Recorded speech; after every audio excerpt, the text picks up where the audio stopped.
New at 6, TVA faces a new lawsuit for pollution at its Gallatin plant. Conservation groups filed a suit in federal court claiming the state doesn't do enough to stop coal ash from polluting the Cumberland River. It also cites a News Channel 5 investigation. Investigative reporter Ben Hall first questioned the head of the Tennessee Department of Environment and Conservation about his ties to TVA. Ben. Well, Vicki, that interview is now part of the lawsuit. Conservation groups claim the state looks the other way when it comes to pollution by TVA. The newly filed lawsuit claims the unlined coal ash ponds at the Gallatin plant are polluting the Cumberland River. It comes as environmental groups expressed concern that the head of the Tennessee Department of Environment and Conservation, Robert Martineau, once represented TVA. Now he's in charge of regulating them. Is there any conflict of interest here?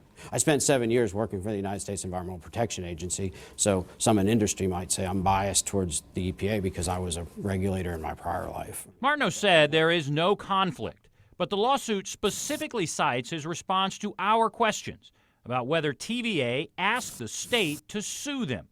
A TVA lawyer said they preferred to be sued by the state instead of environmental groups because they'd rather be regulated by TDEC than by a federal judge.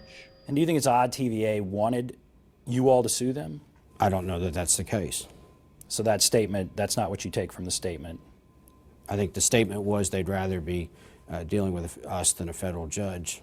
When TDEC sued TVA, conservation groups claimed the state ignored multiple violations and moved the lawsuit out of federal court, where the fines are up to $37,000 a day, and into state court, where they're capped at $10,000 a day. Why move it to a place where the fines are lower?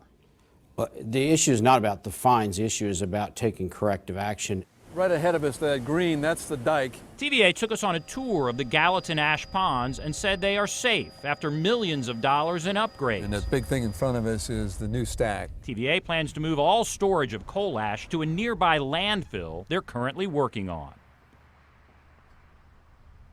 TVA attorneys told us they had not yet seen the lawsuit, but seemed surprised conservation groups filed this new lawsuit in federal court when there's already one in state court.